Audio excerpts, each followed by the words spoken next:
Un thème avec un titre un peu curieux, on en conviendra, puisque la thématique, c'était « Pourquoi se marier ?» Alors, évidemment, la difficulté à traiter d'un thème pareil, c'est de ne pas tomber dans les grands classiques, qui sont d'expliquer la beauté du mariage, la complémentarité, tout ça, qui sont des choses qui sont bien réelles. Mais on va essayer ensemble de réfléchir un petit peu qu'est-ce qui se joue au fond dans cette nécessité du couple. Pourquoi la Torah y donne une telle importance? Et à partir de cela, peut-être repenser un petit peu notre relation à ce que veut dire l'univers du mariage. Tout d'abord, et j'aimerais commencer par ce texte-là, vous savez que dans la tradition juive, on a un texte très intéressant qui nous parle d'un mariage. Et je ne parlerai pas du mariage d'Abraham, de Sarah, de Yitzhak, de Rebecca, pas du tout. C'est au fond un texte, j'ai envie de dire, qui quelque part serait très romantique, puisque c'est celui qui nous parle du mariage entre Dieu et son peuple. Intéressant de voir que les maîtres de la tradition juive, lorsqu'ils parlent de l'événement fondateur de l'identité juive, qui est donc la révélation du Sinaï, c'est-à-dire le moment dans lequel le peuple d'Israël reçoit cette Torah, eh bien, il va, dans une manière très belle, très allégorique, très romantique, j'ai presque envie de dire voilà, eh bien, nous sommes ici dans une histoire de couple. Dans une histoire de couple qui va se former, avec d'un côté le peuple d'Israël, qui est la Kala, la jeune fiancée, la future mariée, et de l'autre côté le Khatan, le futur marié, qui est donc le créateur de l'univers. Au fond, c'est très beau, c'est très sympathique, mais quelque part, vous savez très bien que dans la tradition juive, quand nos maîtres nous donnent un certain nombre d'images, d'allégories, on n'est pas du tout ici parce que ça va faire plus sympathique dans la manière dont on raconte l'histoire. Évidemment qu'il y a quelque chose qu'on est en train de nous dire derrière. Pourquoi, au fond, on veut créer l'univers de la relation entre Dieu et son peuple à travers le concept du mariage. Alors, essayons de réfléchir d'abord, et je vais être un petit peu gros sabot, je vous prie de m'excuser. Imaginons que demain on dit, voilà, écoutez, chère mademoiselle, tant qu'on parle à la Kala, le peuple d'Israël, on a un chidour, on a quelqu'un à vous proposer pour créer un couple. Alors bien sûr, très intéressé, oui, qu'avez-vous à me proposer? Et là on lui dit, écoutez, on va vous proposer quelqu'un qui est exceptionnel, mais un détail près, c'est que c'est un être complètement immatériel. Évidemment, si on vous dit une chose pareille, ça veut dire, écoutez, c'est très sympathique, mais que voulez-vous que je fasse avec un être qui est totalement immatériel, même si c'est une réalité, même si c'est une voix?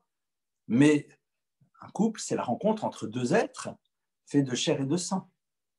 Or, on est en train ici de nous dire que, voilà, eh bien, quand le peuple d'Israël reçoit la Torah au Sinaï, nous avons ici d'un côté le créateur de l'univers, quelque chose qui nous dépasse radicalement, qui est structurellement immatériel, comme Maïmonide le dit, en logouf, il n'a pas de corporalité d'aucune manière, il ne peut pas être réduit à quelque chose qui est du domaine de la corporalité, et en même temps, on a en face le peuple d'Israël qui est une réalité, j'ai envie de dire, très physique, puisque c'est une assemblée d'individus comme vous et moi. Et on dit, voilà, ça c'est le mariage. Le mariage, voilà, on va te parler du mariage, ben voilà, d'un côté Dieu, de l'autre côté son peuple. On a peut-être ici un point de départ sur, au fond, l'enjeu et la difficulté du mariage. Pourquoi se marier? C'est un vrai problème. Parce que tel qu'on le comprend dans la Torah, le mariage, a priori, est quelque chose d'impossible. On est en train de nous dire, un mariage, c'est quoi? C'est la rencontre entre deux entités qui, a priori, n'ont structurellement rien à voir l'une avec l'autre. D'un côté, le créateur de l'univers, de l'autre côté, le peuple d'Israël, et pour le ramener à notre propre réalité à nous, d'un côté, un homme, de l'autre côté, une femme, deux êtres qui sont radicalement différents, qui, c'est vrai, possèdent tous les deux une dimension corporelle et physiologique, mais qui, en même temps, eh bien, n'ont rien à voir l'un avec l'autre. La Torah, en amont, avant de parler de mariage dans notre réalité, est en train de nous dire, voilà, au Sinaï, vous recevez votre référence. Cette référence va vous ouvrir les définitions telles que la Torah la voit du monde, de la vie et de l'existence. Le mariage, eh bien, c'est une rencontre entre deux êtres qui, a priori, structurellement, ne pourraient pas être ensemble. Et pourtant, ils vont se retrouver ensemble. Qu'est-ce qui va faire qu'ils se retrouvent ensemble? il y a quelque chose qui va les lier. Et cet élément qui les lie, eh bien, disent les maîtres de la tradition juive, c'est quoi? C'est la Torah. Alors qu'on soit bien clair, je ne vais pas donner un cours de Torah ou de pensée juive ce soir, mais c'est intéressant de voir que cette possibilité de construire une relation entre deux êtres structurellement différents est liée au fait qu'il y a un point d'accroche entre les deux. Et ce point d'accroche ici, en l'occurrence, c'est la Torah. Traduit de manière différente, on ne peut imaginer l'idée du couple que dans la mesure où dans notre tête, nous avons l'idée de ce qui peut créer un lien avec quelque chose qui, structurellement parlant, est totalement différent de nous. On va essayer d'expliciter ça un petit peu plus et on va essayer de rentrer au fond dans une question toute basique. Et pardonnez-moi, ça ne va pas être très politiquement correct, ni religieusement correct. Mais la question que je nous pose, elle est très simple. Nous sommes deux personnes, un homme et une femme. Nous nous retrouvons ensemble, nous nous plaisons. Nous vivons une relation. Pourquoi est-ce qu'il faudrait se marier? Pourquoi faudrait-il se marier? Nous sommes deux êtres fiables. Nous avons pris tous les deux un engagement l'un par rapport à l'autre. Nous nous promettons fidélité, ce que vous voulez. On est en train de se dire, voilà, nous allons rester ensemble toute notre vie. Pourquoi est-ce qu'il faudrait au fond qu'on se marie? À quoi sert le mariage? Ce soir, nous allons essayer d'explorer deux éléments. Le premier, pourquoi faut-il se marier? C'est-à-dire, qu'est-ce qui se joue derrière la rencontre entre le masculin et le féminin? Et cette idée de se retrouver en couple. Et dans un second temps, pourquoi, au fond, lorsque l'on se retrouve en couple, il faut se marier, c'est-à-dire faire cet acte qui nous consacre l'un à l'autre. Comment se fait-il que notre parole et notre engagement l'un par rapport à l'autre ne soient pas suffisants? Puisque, quelque part, si on réfléchit, sous le dénuptial, l'homme dit à son épouse, arrête me coup d'échec-lit, ce qui veut dire que nous sommes en train de nous réserver l'un l'autre. Nous sommes en train de nous engager à nous retrouver l'un avec l'autre et l'autre avec un point, c'est comme ça. Dans la mesure où on se le dit l'un face à l'autre. A-t-on besoin de tout ce processus du mariage pour pouvoir maintenir ce qui est basé sur un engagement d'un individu par rapport à un autre?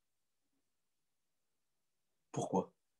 Voilà les deux problématiques auxquelles j'aimerais réfléchir avec vous ce soir.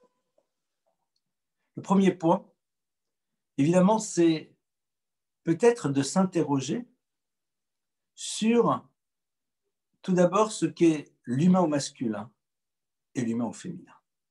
Un mariage, c'est la rencontre entre deux êtres, comme on l'a vu, structurellement différents. Et cette rencontre entre l'humain au masculin et au féminin, elle, a priori, est possible, et on la voit, de par quelque chose qui est avant tout une attraction physique. Qu'on soit bien clair. Ce qui va pousser, plus le masculin d'ailleurs souvent, à aller vers le féminin, et réciproquement aussi d'ailleurs, c'est quoi au fond? C'est qu'il y a une forme d'attirance dans laquelle, qu'on le veuille ou pas, la partie physiologique joue un rôle. Parce que si on se retrouve juste dans un univers d'échange, on est bien d'accord que le masculin a plus tendance à comprendre le masculin et le féminin comprendre le féminin. On sait très bien que toute la complexité d'un couple, c'est quoi? C'est de réussir à comprendre, et même si on n'arrive pas à comprendre, à intégrer la particularité de l'autre, et à partir de cela, d'en tenir compte à l'intérieur d'une relation. Entre hommes, on se comprend. Entre femmes, on se comprend. Entre hommes et femmes, on peut se comprendre. Ça demande beaucoup plus d'efforts. Alors, au fond, si on se met dans l'idée qu'il y a le créateur de l'univers qui est à l'origine de tout ça, qu'est-ce qu'il cherche là-dedans? Quel est le but? Vous savez que lorsque l'on parle de la création de l'univers, eh bien, il y a un terme qui va être fondateur. C'est celui du chesed, c'est-à-dire celui du don et de l'altérité. Olam chesed ibané.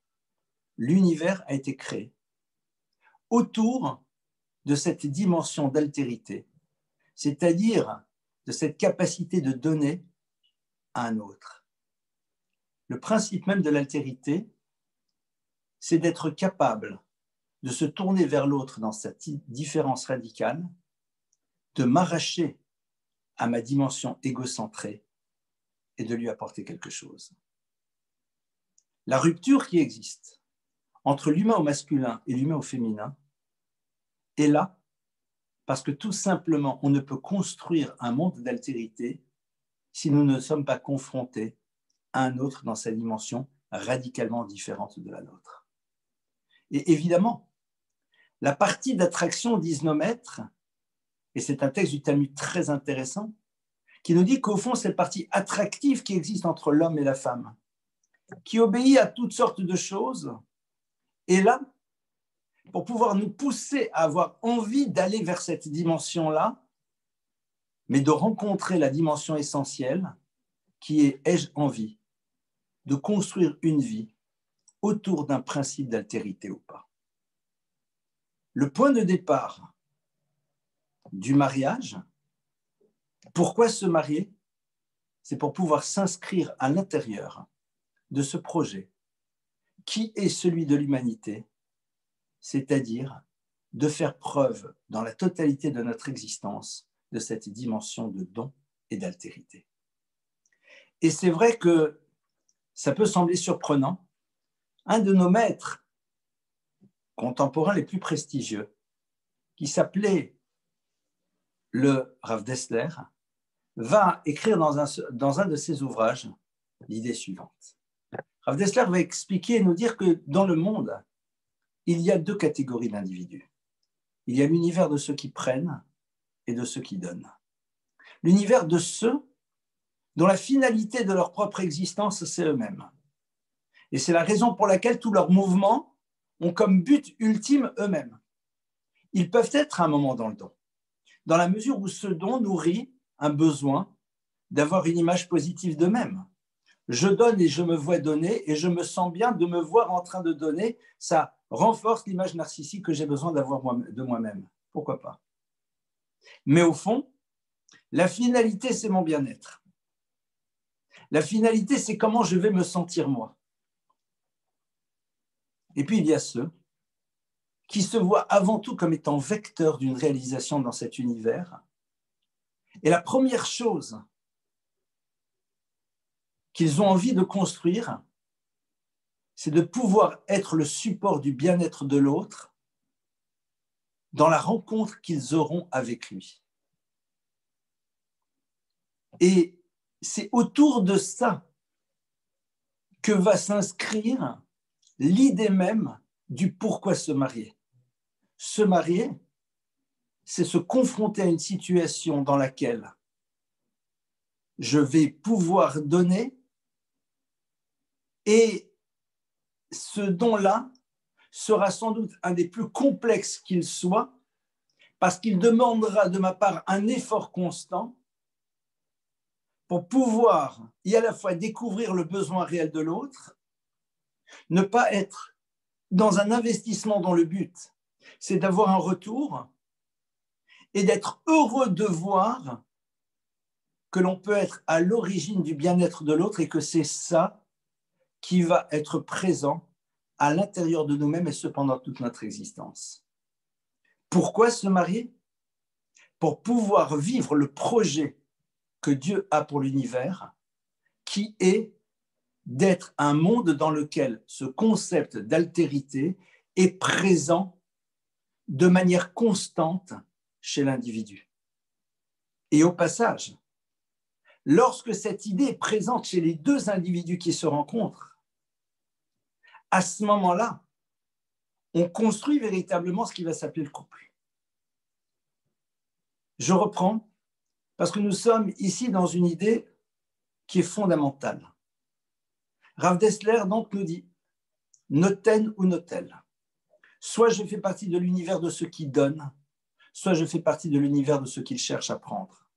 Traduit de manière différente, je suis ma propre finalité ou je suis le vecteur de quelque chose. Je suis le vecteur de quoi? De la réalisation de l'univers en étant dans la confrontation permanente avec cette possibilité de donner. Un couple, c'est un lieu dans lequel 24 heures sur 24, la possibilité d'apporter à l'autre se trouve présente. Vous allez me dire comment? De manière très simple. Comment vous apportez à l'autre quand, par exemple, cet autre n'est pas face à vous? Vous savez que la première des choses que l'on donne à quelqu'un, c'est quoi? C'est quelque chose que j'ai longuement développé dans d'autres cours. La première chose que vous apportez aux gens, c'est votre non-toxicité.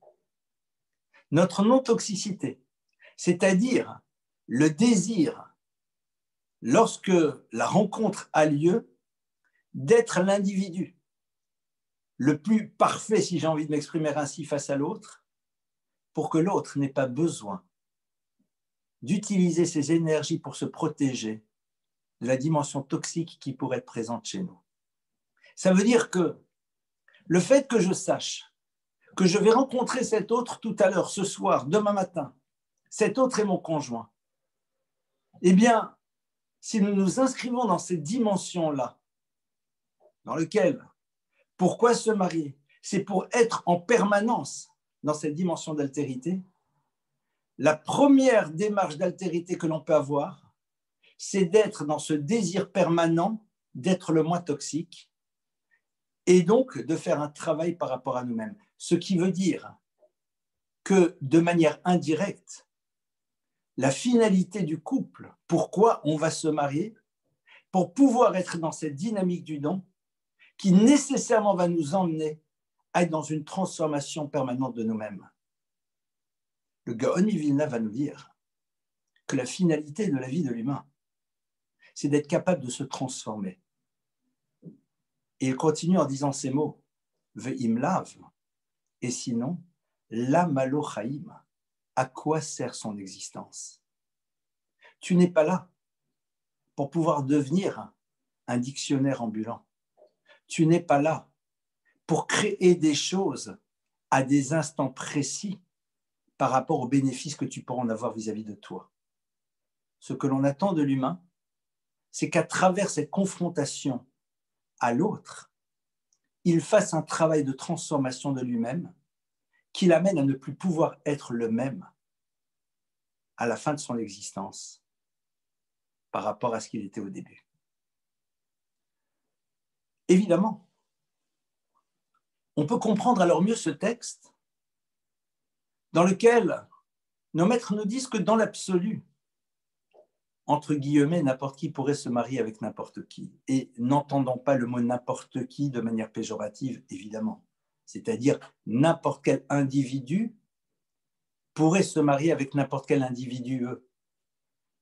Ça veut dire que si ta préoccupation, c'est de savoir comment tu vas pouvoir apporter à l'autre, et que, évidemment, cet autre, tu ne veux pas en premier lieu être toxique, quel qu'il soit, tu seras capable de faire ce travail par rapport à toi-même. La notion que l'on appelle après du mazal et du reste est là pour pouvoir réunir deux êtres qui vont avoir entre eux un élément commun qui est un projet qu'ils vont réaliser par la suite en tant que couple. Mais la finalité du mariage, pourquoi se marier? Ce n'est pas pour créer un couple. Ce n'est pas pour créer un couple. Le couple va être la conséquence de cette rencontre entre deux êtres qui cherchent à travers l'univers du mariage à pouvoir réussir à se transformer et à être en permanence dans cette dynamique de don. Évidemment que c'est une parole qui n'est pas simple à entendre dans un univers dans lequel, eh bien, et n'y voyez aucune malice de ma part, et encore moins une quelconque forme de jugement que je ne me permettrai d'aucune manière, évidemment, d'aucune manière, parce que, vous savez, c'est très facile de parler quand vous n'êtes pas dans la situation de l'autre, mais il est toujours très intéressant de constater que, eh bien, dans les petites annonces matrimoniales, on recherche une personne X, Y, Z, W. C'est-à-dire que l'on recherche quelqu'un de qui on va pouvoir recevoir. Et c'est légitime et ça peut s'entendre et il n'y a aucune forme de regard négatif de ma part par rapport à cela. Mais c'est intéressant parce que si, en effet, il est vrai que nous avons envie de rencontrer quelqu'un qui va pouvoir nous apporter, et par ailleurs, est-ce que cette question, nous nous la posons par rapport à nous-mêmes, non pas de dire « oui, j'ai envie d'apporter de l'amour, de la tendresse et de la présence, c'est ce que vous voulez, ce qui est normal ». Non. Est-ce que c'est ça l'état d'esprit que je vais avoir? Donc, en point de départ, pour la Torah, pourquoi se marier? Pour pouvoir réaliser le projet de l'univers qui est de construire Olam Chesed, un monde dans lequel cette préoccupation de l'autre soit présente de manière constante. Et comme je vous l'ai dit, cette préoccupation de l'autre étant présente de manière constante dans notre vie, la première chose que cela générera, c'est un travail que nous allons faire sur nous-mêmes pour être le moins toxique dans la rencontre avec l'autre. Ce qui fait qu'à chaque moment de notre existence, lorsqu'on va se retrouver dans cette relation de mariage, on va essayer de faire ce qui est nécessaire pour pouvoir être l'individu le plus agréable possible par rapport à la personne qui est face à nous. Et donc, évidemment, cela va générer une transformation de l'être. Et comme nous l'avons vu, c'est ici où se trouve la finalité de l'existence, telle que la Torah nous le propose, évidemment. À partir de là, on va essayer d'avancer un tout petit peu plus loin. On a posé aussi la question, mais dans ce cas-là, quelle est la place et l'importance que va avoir l'institution du mariage? Alors tout d'abord, il faut bien comprendre que lorsque cette institution a été mise en place, c'est que faut croire qu'il y a quelque chose de supplémentaire qui va se jouer là. Parce que comme on l'a vu, un engagement moral d'un homme vis-à-vis de son épouse réciproquement devrait a priori suffire. Le texte nous dit la chose suivante, Ki ikar ishisha. Lorsqu'un homme prendra épouse. Et là, vous savez, je peux être dans du politiquement correct, nos maîtres disent en effet quand un homme prendra épouse.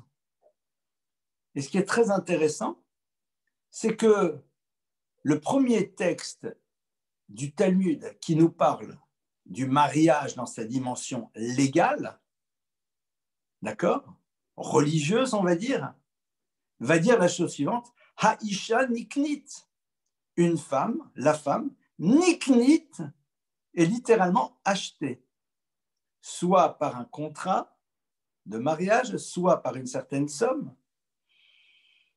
Très curieux. Là, on vient de voir en premier lieu que cette idée du mariage, c'est tout simplement créer le lieu de l'altérité par excellence, qui est la finalité. Or, comme nous l'avons vu, il n'y a rien de plus étrange pour un homme qu'une femme et réciproquement. Donc, c'est le lieu dans lequel l'altérité au quotidien est le plus compliqué à mettre en place. Parce qu'il me demande en permanence de faire un travail sur moi-même en tant qu'individu et me demande en permanence de réfléchir à la particularité de l'autre. Et même si je pense la connaître, je ne la connaîtrai jamais complètement et je serai sans arrêt en système d'exploration. C'est un travail permanent. Mais ce n'est pas un travail qu'on doit faire pour que le couple marche. C'est ça la raison d'être du couple. C'est ça sa raison d'être. Et en même temps, on est en train de me dire, oui, alors maintenant, il y a un mariage légal, d'accord? Et le mariage légal, alors non, ce serait attendez à quelque chose d'un peu plus, n'est-ce pas? Les maîtres du Talmud, aucune ambiguïté, qui icare quand un homme niknit, une femme est achetée. Alors évidemment, vous savez, quand vous êtes confronté à ça, vous avez toujours deux possibilités. La première possibilité, première option, c'est de se dire c'est du n'importe quoi. Pourquoi? Parce que tout simplement, ça ramène, ça fait remonter en nous des relents de l'homme possessif, de la femme objet, enfin. Et en même temps, c'est très curieux. Ça, c'est la première option. Ou alors se dire, c'est quand même curieux parce que ces maîtres-là qui nous disent cela, ce sont les mêmes maîtres qui nous enseignent la dimension absolument géniale de la tradition juive dans tellement de domaines et qui vont, comme on va voir dans quelques instants, nous parler de manière très, très puissante de ce qui se joue dans le couple et des fondamentaux et de comment ça se passe dans la relation entre l'homme et la femme et de la place fondamentale que va occuper la femme, etc., etc. Et en même temps, tu me dis, Aïcha Miknit, il y a un problème. Alors, si vous le voulez, on va essayer d'ouvrir une porte. Ça veut dire quoi, au fond, Aïcha Miknit? Une femme est achetée. Une femme est achetée. Ça veut dire quoi, acheter une chose? Alors, évidemment, j'achète une chose. À la différence d'un objet, l'objet ne peut pas refuser d'être acheté.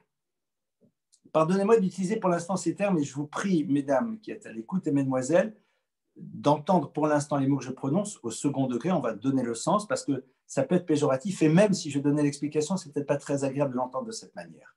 Mais je vous prie de m'excuser, je vais pour l'instant aller dans cette démarche. D'accord? Donc, un objet, vous êtes là, vous voulez l'acheter. Évidemment, si vous voulez l'acheter, c'est qu'il y a un vendeur. L'objet est là, lui-même n'a pas son mot à dire. On est d'accord? Il est acheté, il est là. Je donne à celui qui le possède de l'argent pour pouvoir maintenant l'acquérir. Intéressant de voir que par rapport à celle qui va devenir notre épouse, on nous dit niknit, alors que là, il y a une différence fondamentale. C'est qu'elle est dans cette liberté pleine et entière de dire, mais même pas en rêve, de ne recevoir ni contrat, ni argent, ni rien du tout. Non, ça ne m'intéresse pas. Donc, on est en train de nous parler ici de quelque chose qui s'appelle un achat, mais en même temps avec une particularité, c'est que cette chose, pardonnez-moi mesdames encore de le dire de cette manière, que l'on va acheter, peut totalement refuser d'être acheté. Alors pourquoi on a utilisé ce terme de niknit? Pourquoi est-ce qu'on n'a pas dit un couple se marie, un couple se contrat, voilà, Haïshamit Kadeshet, une femme est sanctifiée, ce qui aurait été quand même beaucoup plus sympathique. Surtout qu'on va appeler ça après Harriet Mekudeshet, tu m'es sanctifié. Donc, puisqu'en plus, les mots qui vont être utilisés au moment du mariage, c'est Kiddushin, sanctification, utilisons-les dès le moment où on parle de ce concept. Or là, de manière très curieuse, on va utiliser un terme qui semble être a priori terriblement péjoratif, et plus que cela, qui semble être inadapté par rapport à cette réalité, puisque la femme est dans cette totale et absolue liberté de refuser. Alors, on va essayer de réfléchir. Ça veut dire quoi acheter une chose? Ça veut dire quoi un kinyan, une acquisition? La première question qui se pose, elle est de savoir pourquoi je veux acquérir un objet? Pourquoi je veux l'acquérir? Parce que j'en ai besoin, parce que je le veux. D'accord? Maintenant, si cet objet ne peut pas me résister, j'en deviens le propriétaire et j'en fais ce que je veux. La Torah me dit, sache monsieur, qu'au fond tu as besoin de ta femme. Tu as besoin. Il y a une différence, c'est qu'elle peut dire tu peux avoir besoin de ce que tu veux, moi si je n'ai pas envie, je dis non. Ça veut dire quoi? Ça veut dire qu'à travers ces termes, nos maîtres sont en train de dire d'abord à l'homme, au masculin, sache que tu as besoin. Pourquoi? Parce que toi, masculin, homme, eh bien, tu vas devoir faire un travail particulier dans la relation du couple pour t'arracher à ta dimension égocentrée et pour pouvoir être dans l'altérité. Parce que cette dimension d'altérité est inscrite déjà dans le féminin, alors que pour toi, elle est beaucoup plus complexe à avoir. Et pourquoi? Pour une raison très simple. C'est que toi, Adam, l'humain au masculin, tu proviens d'un monde qui est totalement matériel. Tu proviens d'un monde qui est de la terre. Tu es un morceau de terre. Et par la suite, on inscrit à l'intérieur de toi cette âme. La femme, quand on regarde le texte, provient d'où? Elle provient de ce corps humain qui est à la base et au masculin et féminin, puisque regardez le texte, on crée le premier Adam, l'humain, Zachar ou Nekeva, masculin et féminin. Donc, tu émerges, le féminin femme maintenant, la femme, va émerger à partir d'un corps qui est déjà imprégné d'une dimension spirituelle. Ça veut dire qu'à la base, la femme est pétrie de spiritualité déjà à l'intérieur de sa matérialité. Or, l'univers de la spiritualité, comme nous l'avons vu, c'est le monde dans lequel on se tourne vers l'autre pour lui donner. Pour lui donner, non pas parce que ça nous est nécessaire, mais parce qu'on veut lui apporter. Ce qui n'est pas le cas de la dimension animale de l'être, qui ne voit dans l'autre qu'un élément qui est là pour pouvoir en tirer profit. L'homme, de par le fait qu'à son origine soit totalement dans cette dimension physique, terre, et c'est seulement dans un second temps qu'on inscrit à l'intérieur de lui cette âme vivante, et c'est comme ça qu'indiquent nos maîtres de la Kabbale, cette difficulté plus puissante que le féminin à s'inscrire dans un monde d'altérité, parce que tout simplement c'est quelque chose qui a été rajouté, alors que pour la femme, le féminin, ça s'inscrit dans sa structure. Donc qu'est-ce qu'on voit? On est en train de voir ici que quand un homme dit à une épouse, à sa future, Aïcha Niknit, ça veut dire que si je suis conné, si j'achète, ça veut dire que j'ai besoin, parce que je n'achète pas quelque chose dont je n'ai pas besoin. Et j'ai besoin de quoi? J'ai besoin d'être confronté à ce féminin pour pouvoir développer, moi, cette dimension d'altérité. Parce que le féminin en a moins besoin que moi. Seulement, je dois me rappeler, c'est qu'il y a une différence fondamentale. C'est que c'est Aïcha, c'est une femme. C'est quelqu'un qui a cette liberté de me dire non. Et donc, dans ce cas-là, évidemment, je ne peux avoir aucun pouvoir. Voilà, déjà une première idée. C'est-à-dire que quand la Torah dit que l'homme, il acquiert, eh bien, paradoxalement, on est en train de lui dire, mon cher, regarde ta problématique. Tu as besoin de la femme. Tu as besoin. Pourquoi?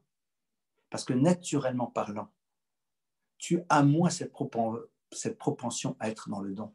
Donc tu as besoin, non pas j'ai besoin, parce que si c'est le besoin de bras, etc., c'est là dans un sens comme dans un autre. Pour pouvoir construire ton histoire, il faut que tu sois confronté au féminin.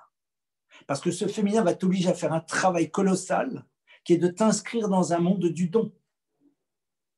Et rappelle-toi que d'un côté, elle est à l'image de cette chose que tu achètes parce que tu en as besoin, mais elle est tout sauf un objet. Pourquoi? Parce qu'à la différence fondamentale, l'objet ne peut pas refuser, elle peut dire non. Donc d'un côté, le terme est là pour te renvoyer au besoin que tu as de te confronter au féminin pour développer cette dimension d'altérité chez toi. Et de l'autre côté, on te dit que c'est Haïcha, la femme, et qu'elle ne peut pas du tout être considérée à l'image de quelque chose que tu acquiers, parce qu'elle a cette possibilité d'être dans le refus, elle a la possibilité de dire non, même pas au rêve.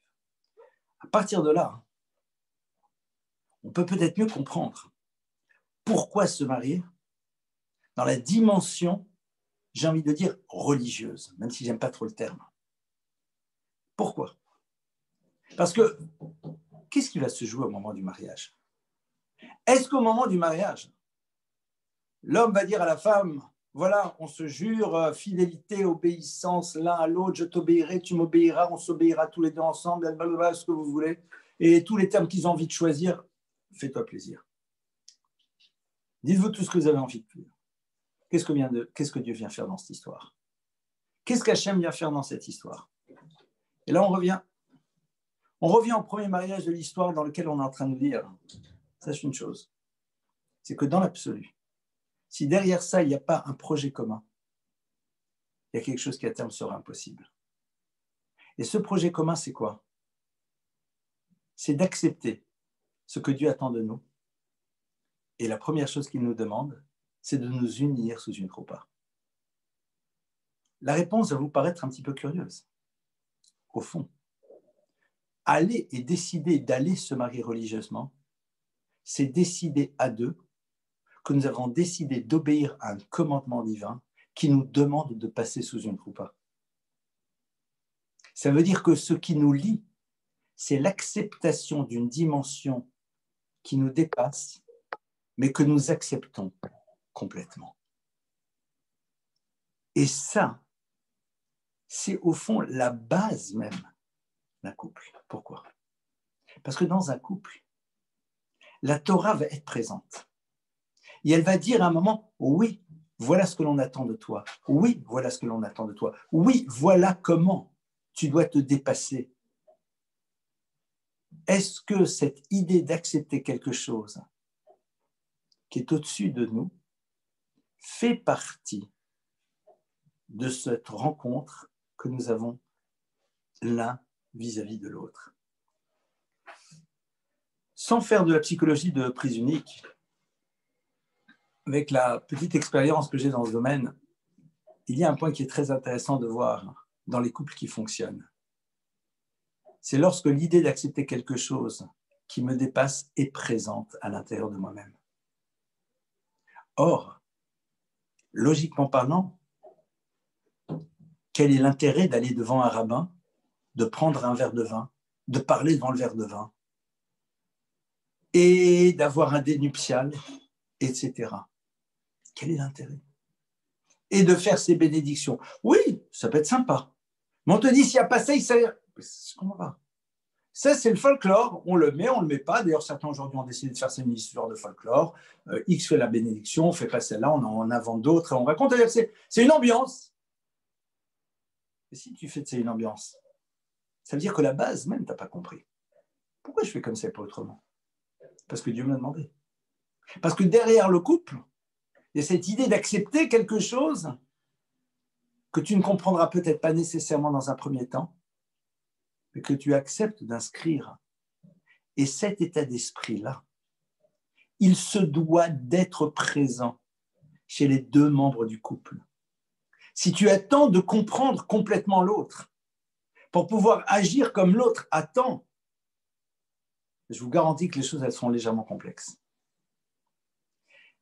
L'acte de mariage révèle la capacité que nous avons l'un et l'autre d'être dans une acceptation de ce qui, a priori, n'est pas totalement compréhensible par nous. Parce que, regardez, imaginez que vous êtes devant le rabbin et vous dites, mais monsieur le rabbin, ok, c'est très bien, c'est cérémonie, c'est la tradition, mais on ne peut pas faire, par exemple, un échange d'anneaux. Pourquoi pas? Je lui passe l'anneau, elle me passe l'anneau. Pourquoi on ne dirait pas, tu m'es consacré, je te suis consacré, nous sommes consacrés, etc. Why not? C'est très mignon. C'est très sympa. Pourquoi on ferait cette bénédiction? Peut-être qu'on en a fait 3, ou alors ces trucs-là qui font référence au jardin d'Éden, peut-être. Pourquoi pas? Cette coutume que l'homme tourne autour de son épouse, et on va faire tourner les hommes autour de leur femme, ou la femme, pourquoi? Et si c'est joli, si c'est beau, si c'est bien organisé, si la musique est belle, quand la musique est belle, n'est-ce pas? Pourquoi pas? C'est quoi le problème? Il dit non, non, non, non. Cette bénédiction, c'est monsieur qui passe la bague, il n'y a pas d'anneau, il y a un truc. On ne peut pas faire dans le contrat de mariage? Non. Mais pourquoi? Pourquoi? Puisque de toute façon, le reste, c'est notre engagement moral. Parce que la Torah te l'a dit. Ah, et donc, mais je ne comprends pas totalement. Tu as raison, tu peux comprendre en grande partie si tu prends le temps aussi d'explorer, de comprendre pourquoi. Mais vous savez ce qui va vous réunir, monsieur et madame, maintenant? C'est le fait qu'à deux, vous êtes prêts à dire, nous acceptons quelque chose que nous ne comprenons peut-être pas complètement, et quelque part, cette notion-là, elle va être le point de départ de ce qui va construire l'équilibre dans votre relation de couple. Cette capacité de pouvoir être dans l'acceptation de quelque chose qui, à un moment, te dépasse, mais que tu acceptes, surtout si elle est acceptable. Évidemment, si elle est inacceptable parce qu'il y a un mode de fonctionnement, cette chose-là n'a pas lieu d'être.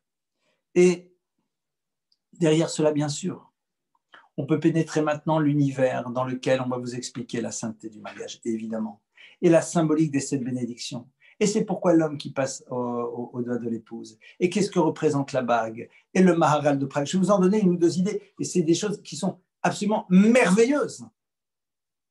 Merveilleuses. Mais qu'est-ce que l'homme dit? Que date Moshe Israël suivant la loi de Moshe Israël? C'est-à-dire, on est prêts tous les deux à accepter quelque chose qui nous dépasse, quelque chose qui est au-dessus de nous. Et ça, c'est ce qui va se passer à l'intérieur de notre relation. Je ne chercherai pas sans arrêt à ce que tu me donnes une explication de texte que j'accepte parce que je la trouve intelligible pour être à l'écoute de ce que tu m'exprimeras. Et ça, c'est le lieu de l'altérité. Et pourquoi, en effet, je serai capable de le faire? Ça sera à l'image de la relation entre l'humain et Dieu, parce que c'est toi qui me le demandes. Vous savez, une des plus belles déclarations d'amour que l'on peut faire dans un couple, c'est pas chérie avec un E ou sans E à la fin, ça dépend qui le dit.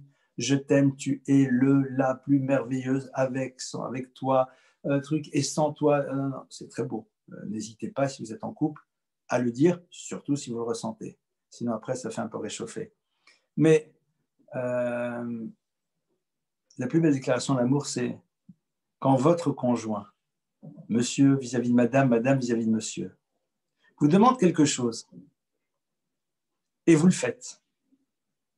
Et avant de le faire, l'autre vous dit, est-ce que tu pourrais parce que, et que vous dites à l'autre, je n'ai pas besoin de savoir pourquoi tu me le demandes. Je le fais. Pourquoi? Parce que c'est toi. C'est-à-dire, c'est parce que c'est toi. Et à ce moment-là, on est dans un acte de don. Et vis-à-vis de Dieu, nous sommes aussi dans un acte de don. Quand nous sommes capables de lui dire, mais si nous le faisons, c'est parce que tu nous le demandes. Et c'est l'expression de l'amour, de la confiance. Et qui est le lien le plus puissant qui puisse exister entre deux êtres. Évidemment, si l'autre vous demande de faire le tour du pâté de maison à 3h du matin avec un drapeau d'Angleterre en chantant la Marseillaise en chinois, vous pouvez éventuellement lui dire, sur l'idée, pourquoi pas, mais bon, si tu me donnes l'explication, ça m'intéresse. Et puis il y a des choses, évidemment, qui ne sont pas acceptables parce qu'elles sont hors système, parce qu'elles sont méprisantes, enfin voilà, celle-là, je n'en parle même pas. Parce que c'est toi. Et donc, il y a ce parallèle très puissant qui va exister. Et au début, en effet, quand on se retrouve sous la choupa, pourquoi vous allez sous la choupa? Et suivant cette traduction, parce que c'est Dieu qui nous l'a proposé, c'est Dieu qui nous le demande à travers la bouche des sages du peuple d'Israël. Et donc, je veux inscrire ce concept à l'intérieur de ma relation amoureuse. Le khatan et la kala. Le khatan, c'est Dieu, la kala, c'est le peuple d'Israël. Et ce qui les lie, c'est justement ce point de dialogue qui passe à travers la Torah, qui est au fond le lieu de rencontre, l'univers du dialogue entre Dieu et son peuple. Et la réponse du peuple vis-à-vis de Dieu, c'est en étant à l'écoute de cette parole et en renvoyant celle-ci de manière concrète. Voilà donc 2 pistes de réflexion sur ce sujet. Évidemment, on a encore quelques minutes. Je voudrais quand même aborder aussi peut-être 1 ou 2 points qui seront un peu plus, je n'ai pas envie de dire prosaïques, mais qui vont nous aider aussi à comprendre pourquoi se marier et surtout pourquoi se marier, c'est-à-dire pourquoi il faut se marier. Et on va revenir un petit peu à ce qu'on voyait au début. Nous sommes dans un monde dans lequel, évidemment, nous avons besoin les uns des autres. Qu'on le veuille ou pas, le masculin va vouloir se rapprocher du féminin et réciproquement. On a vu ce qui se jouait réellement à l'intérieur de cette relation qui va se construire. C'est vrai. Mais pourquoi se marier? C'est au fond se dire que pour pouvoir créer une relation de ce type, il faut avoir dans l'esprit l'idée que cela ne peut se passer qu'autour du mariage. Traduit de manière différente, je vais citer un texte du Talmud qui a priori ne va pas avoir de rapport avec le sujet, mais vous allez le comprendre dans quelques instants. Ce texte nous dit que dans l'univers de ce qu'on appelle le business, pour qu'un contrat fonctionne entre deux individus, pour qu'une transaction fonctionne, eh bien, il faut qu'il y ait un certain nombre d'actes qui aient été présents. Traduit de manière différente, si vous donnez à quelqu'un de l'argent, au moment où il se saisit de cet argent, l'objet qu'il vous vend ne vous appartient pas encore. En se saisissant de cet argent, il vous dit « je me dessaisis de la propriété que j'ai sur l'objet, donc tu peux te l'approprier. Mais si je ne veux plus me l'approprier, je peux éventuellement demander le remboursement. » Ou alors, et ce qui est vrai, c'est que ce qui est très intéressant, c'est quoi? C'est que on nous dit que se passe-t-il si quelqu'un a commencé à mettre en place une transaction et à un moment fait marche arrière. Mais il a été très loin. On a déjà écrit des contrats, on a tout mis en place. Il manque juste la signature définitive et puis à la dernière minute, il dit « je ne signe pas ». Le niveau purement juridique, sachez que cette personne n'est pas coupable. Je ne peux pas l'obliger.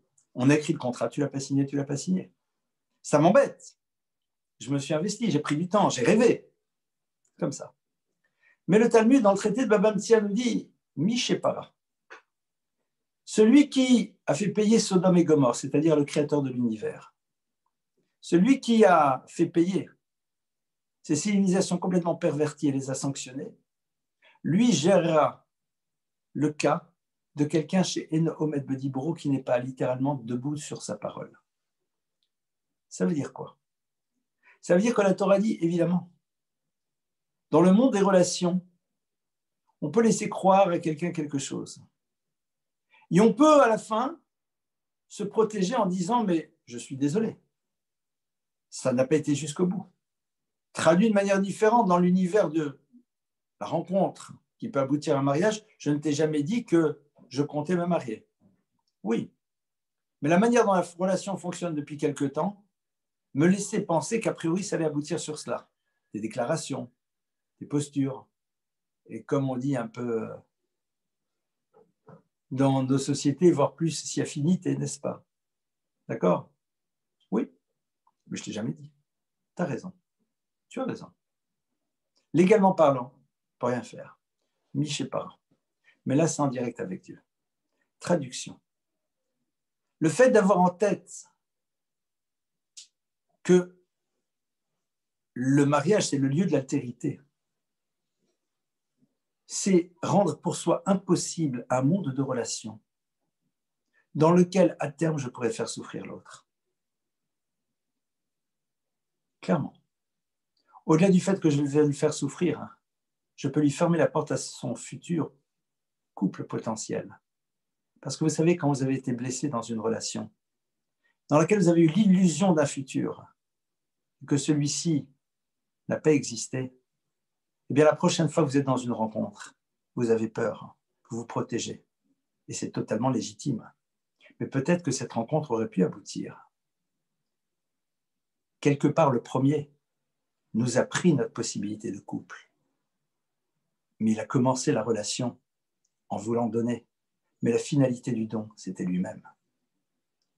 Et je pense que, en dehors de la problématique des relations hors mariage permises, interdites par la tradition juive et par la Torah, avant de se poser la question de savoir, mais est-ce que religieusement parlant,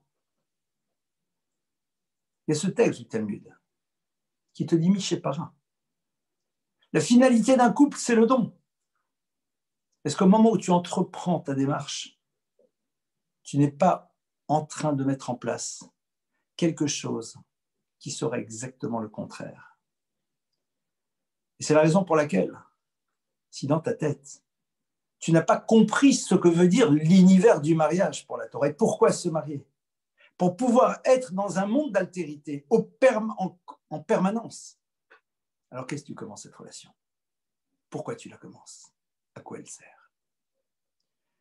Ce que je dis est peut-être un petit peu difficile à entendre.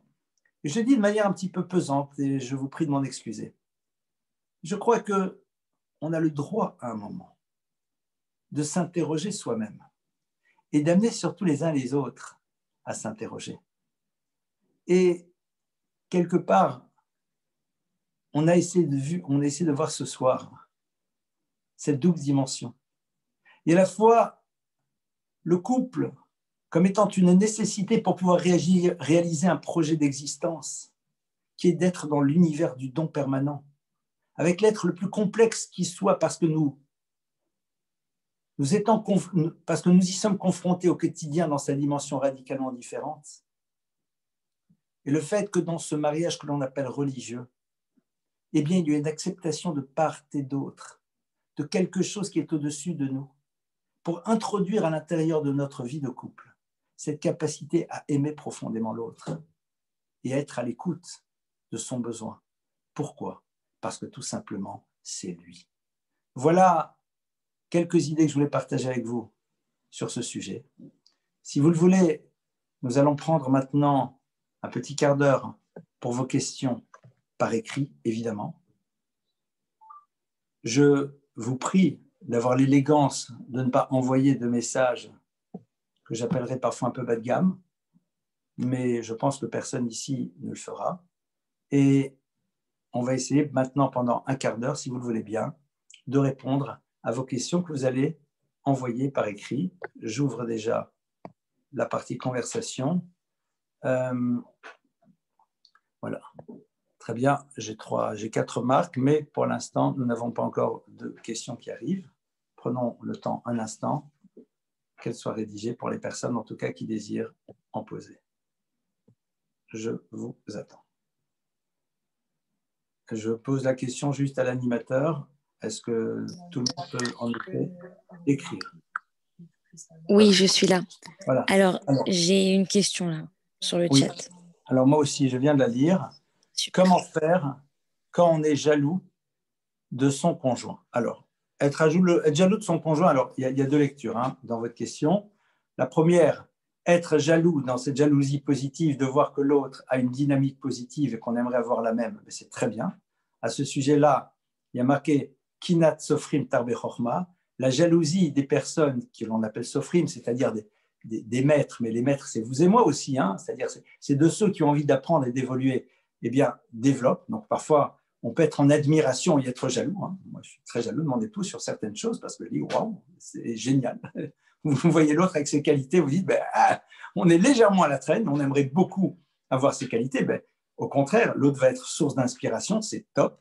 D'accord ?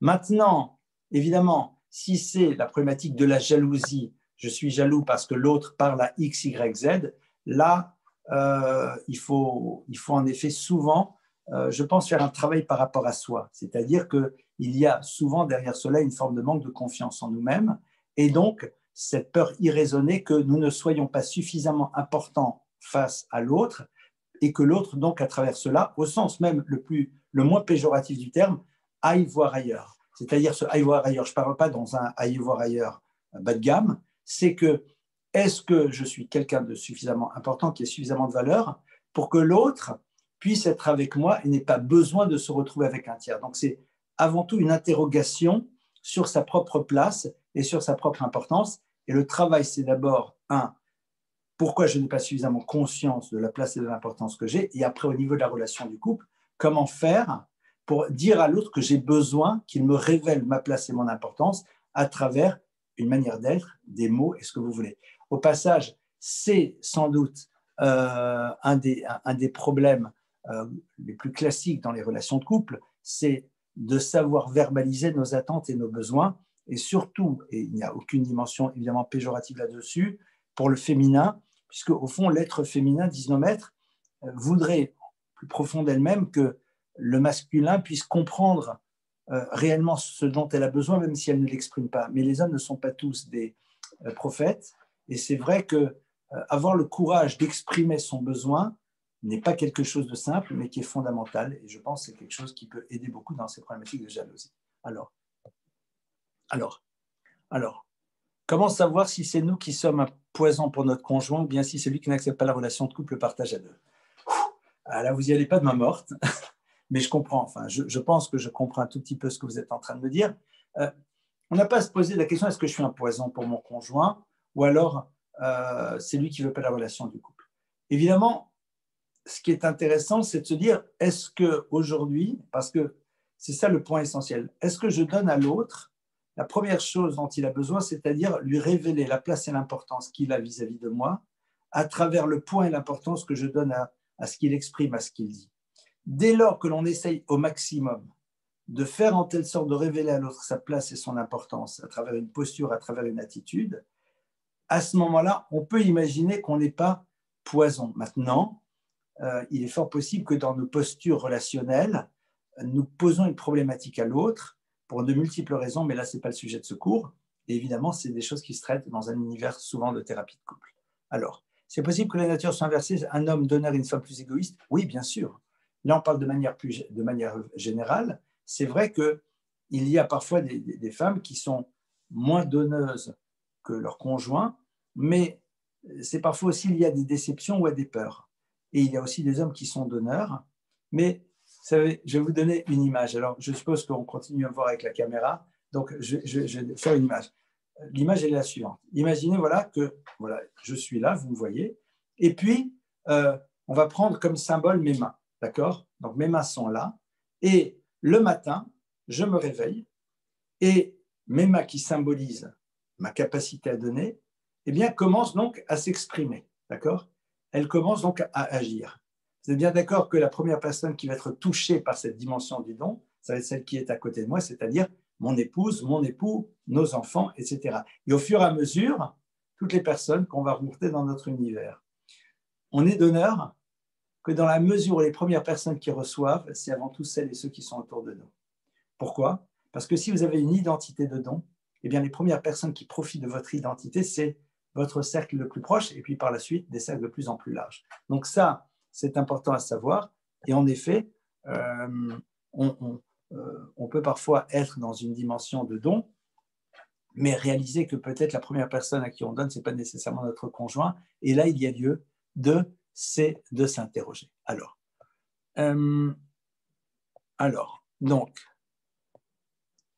oulala, il y en a plein des questions. Alors, comment va sa place dans son couple en tant que femme? Là, j'ai difficile à vous répondre, chère madame. Si c'est une femme qui me pose la question, je ne sais pas. Comment avoir sa place dans son couple en tant que femme?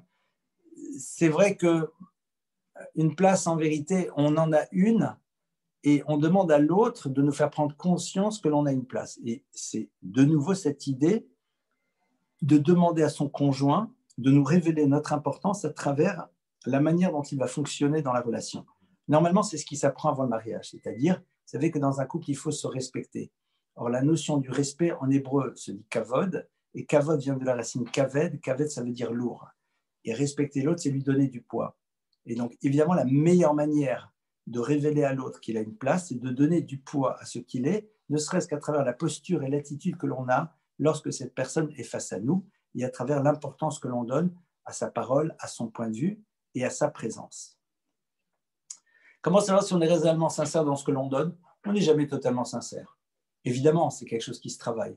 C'est quelque chose, le désir d'être dans une forme d'absolu, souvent nous empêche d'être dans le début du mouvement.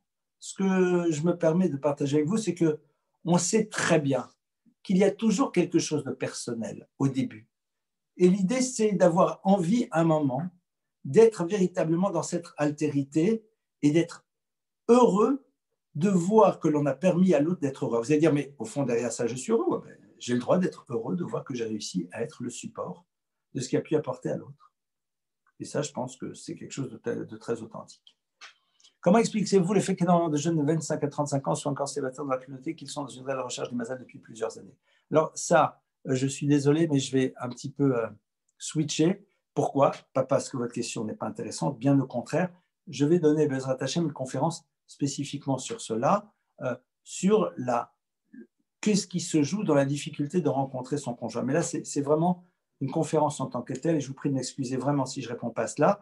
Je dirais que la piste de départ, c'est qu'on est quand même dans un monde dans lequel on ne leur facilite pas la tâche, c'est le moins qu'on puisse dire. Alors, maintenant, comment vivre la pression autour de nous sur le mariage? Surtout pour les filles, à la fin, ça fait peur, alors que ça doit être simple. Je suis bien d'accord avec vous. C'est vrai que, alors, Bekarov Wetzler, bientôt, alors, qu'est-ce qui se passe? Et c'est vrai que c'est d'une pesanteur extrême et surtout un manque de sensibilité, parce que je vous garantis que les personnes à qui on dit « alors quand tu te maries », elles ont très envie de se marier, donc ce n'est pas la peine de le leur dire. On a le droit dans la vie de faire preuve d'un tout petit peu d'élégance, d'accord? Et de ne pas dire des choses qui, au fond, remuent parfois, même si l'expression est un peu classique, le couteau dans la plaie. Au lieu de demander aux gens « alors », posez-vous la question, qu'est-ce que vous faites pour que l'autre se marie? Ah, je ne sais pas, moi je ne connais personne. Tu crois que le mariage, il y a des choses un peu irrationnelles dedans? Il y a une notion de prière? Tu pries pour l'autre tous les jours? Tu pries?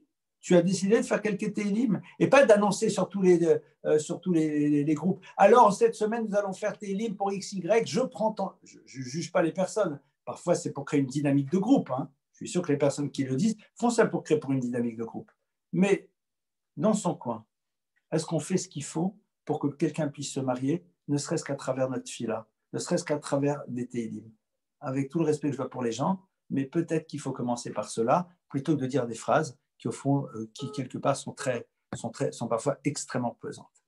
Alors, autre question, je comprends bien la finalité du couple, c'est-à-dire le don. Donc en fait, on cherche le conjoint le moins compliqué ou exigeant de façon à donner le moins possible et donc de faire le moins de compromis possible. Dans ce cas-là, le devoir que l'on doit à Hachem sera peut-être de se mettre avec une personne radicalement opposée. Je sais que mon raisonnement est poussé à l'extrême, il va dans le sens du cours. Merci encore pour ce cours, merci à vous de me le dire. Alors, écoutez, je peux vous garantir que déjà, il n'y a rien de plus étrange pour un homme qu'une femme et réciproquement. Donc, on doit chercher une personne, non pas qui est radicalement opposée, parce que on risque à un moment de ne pas se trouver en phase, parce que ce n'est pas si simple, qu'on le veuille ou pas. Mais je vous garantis que même avec quelqu'un qui est très sympathique et tout, les efforts nécessaires seront présents, et surtout, qui a dit que le don doit être quelque chose de complexe? Le don, c'est un petit peu, c'est pas me transformer dans un travail colossal que je vais faire sur moi. Je me transforme face à quelqu'un qui va m'amener à vouloir me transformer encore plus et à me raffiner et grandir. Et je vous garantis qu'après, avec les enfants, si ce travail n'a pas été encore suffisamment fait au niveau du couple, les enfants nous obligent à le faire et nous obligent véritablement à grandir dans énormément de domaines, sur la patience, sur l'écoute, sur la colère, sur savoir voir les choses positivement, sur faire le sourire, sur savoir se mettre un petit peu en retrait, sur savoir céder S''IDER ou CEDR. Je vous garantis que, et même dans tout couple, c'est extraordinaire parce que si, en effet, la relation se passe de la manière la plus harmonieuse qui soit dès le début, est-ce que je souhaite à quelqu'un, au contraire, on va s'aider mutuellement à développer encore plus nos qualités pour qu'elles puissent retentir dans les univers dans lesquels on va évoluer. Alors pourquoi c'est important d'être Shomeret Negia? D'accord? Alors, Shomeret Negia, pour les personnes qui éventuellement ne savent pas ce que c'est d'éviter les contacts physiques entre un garçon et une fille, même si on est fiancé. Première raison, parce que Dieu nous le demande. Et ça va faire bizarre, mais c'est un petit peu ce qu'on a dit. Hachem nous l'a demandé. Regardez.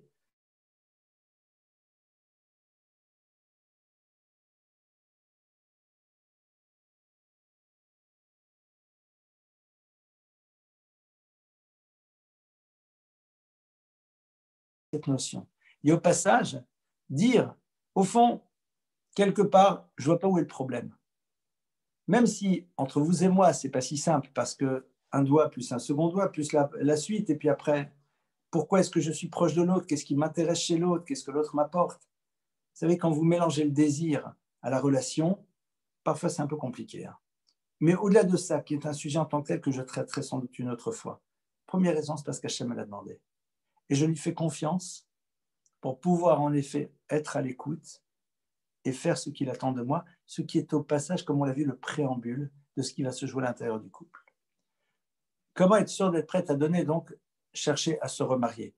Je pense que comme malheureusement on a vécu le trauma d'un divorce ou d'autre chose, eh bien, il est très important de faire peut-être un travail d'abord en thérapie avec quelqu'un dont c'est le métier pour pouvoir identifier quelles ont été les difficultés et que l'autre ne soit pas un élément de compensation par rapport à une souffrance qu'on a pu vivre. Et ça, je le dis très clairement. De la même manière, et même si ce que je vais dire peut faire sauter en l'air les gens, je suis désolé, je le dis avec beaucoup de tendresse et vraiment aucune dimension péjorative.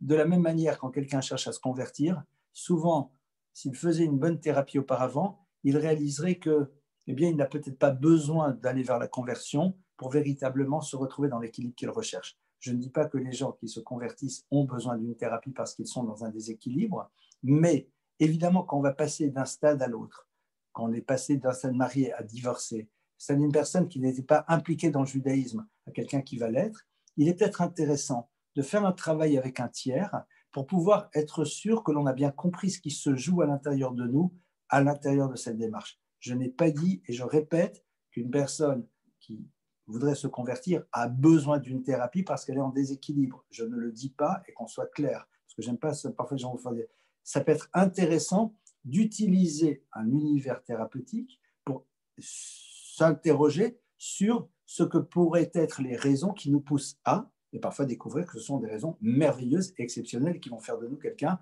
qui va s'engager dans une histoire de la manière la plus belle qui soit. D'accord ? Alors, comment faire confiance en l'autre quand on a été blessé étant jeune ? Ça se travaille de nouveau avec un thérapeute. Je suis désolé, ce soir, mes réponses sont un peu thérapeutiques, mais pour ça, oui.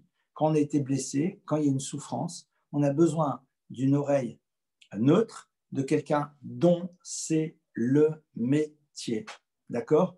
Avec tout le respect que je dois à tout le monde, mais tous les psy coachs en tout genre, il y en a qui sont extrêmement compétents et qui font leur travail, mais d'autres qui font des formations en 3 mois. Et c'est comme aujourd'hui, on va faire des formations pour que les gens puissent enseigner la Torah en 2 mois, ce genre, n'importe quoi. N'importe quoi. Pourquoi ? Parce que c'est suffisamment important pour aller vers des personnes dans ces métiers et qui savent exactement être à l'écoute et vous aider en effet, lorsqu'il y a une blessure, à faire disparaître cette blessure pour pouvoir avancer. Alors justement, la notion d'âme sœur, on me dit, mais dans l'absolu, chacun pourrait donner à l'autre, ce qui est vrai. La notion d'âme sœur, alors, j'aime pas trop ce terme. Âme sœur, c'est, voilà, il y a ce qu'on appelle des individus qui ont ce qu'on appelle la même racine d'âme et qui, en effet, dans leur rencontre, vont pouvoir construire quelque chose de très particulier. C'est un petit peu ça l'idée, et c'est ce que j'appellerais une forme de résonance qui se crée entre 2 êtres, au masculin et au féminin, et qui va renforcer encore plus cette relation. Maintenant, on me repose la question d'un remariage. Peut-on prendre du temps pour être sûr de ne pas se tromper à nouveau, Prendre du temps, évidemment. C'est pas simple de prendre du temps parce qu'on a un besoin d'abord de se sentir proche de l'autre, qu'on le veuille ou pas. On a besoin dans la vie pour se sentir bien, de manger, de dormir et de bras. Alors, c'est pas simple. Et donc, je crois qu'à nouveau, il faut être accompagné pour être sûr que le besoin que l'on a de se retrouver dans un cadre de couple ne nous amène pas à occulter certaines réalités que l'on n'a peut-être pas toujours envie de voir. Maintenant, l'homme doit-il avoir le dernier mot dans un couple ? Dois-je être toujours soumis à lui, soumise ? Comment ne pas être blessé de ne pas avoir de l'orgueil ? Et à ne pas avoir de l'orgueil. Alors, non, ça ne veut rien dire que l'homme doit avoir le dernier mot dans un couple. Il n'y a pas de dernier mot d'abord. Tout simplement, c'est quelque chose qu'on établit à 2. Hein. C'est-à-dire, à un moment, quand on est en discussion et qu'on est en désaccord, et que vraiment l'enjeu de la discussion, et j'insiste là-dessus, l'enjeu de la discussion, ce n'est pas ma place et ta place. Souvent, en vérité, dans les discussions, ce qui est le problème, ce n'est pas le sujet. Il y a autre chose. Ouais, mais je te dis, c'est très important qu'on achète des chaises vertes. Mais non, pas du tout. On s'en fiche. C'est quoi l'enjeu ? C'est que je veux avoir raison par rapport à toi pour prendre une place.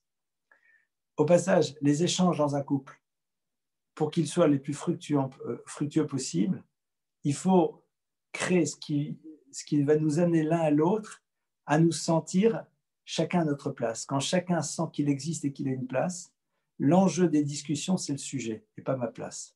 Donc je ne pense pas qu'il y a cette notion de soumission ne veut strictement rien dire. Par contre, on peut décider dans l'économie du couple que dans une situation pareille, on va écouter X, Y, ou alors qu'on va face à un tiers, non pas pour lui demander de prendre une décision à notre place, mais pour qu'il nous éclaircisse encore un peu plus par rapport aux décisions à prendre.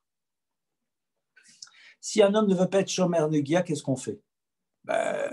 Si nous on veut l'être, on lui dit au revoir, d'accord, c'est tout. Après, voilà, donc on va arrêter ici avec les questions. En tout cas, vraiment, je vous remercie beaucoup d'avoir été présent ce soir pour ce cours. Les personnes qui sont intéressées de s'inscrire sur les groupes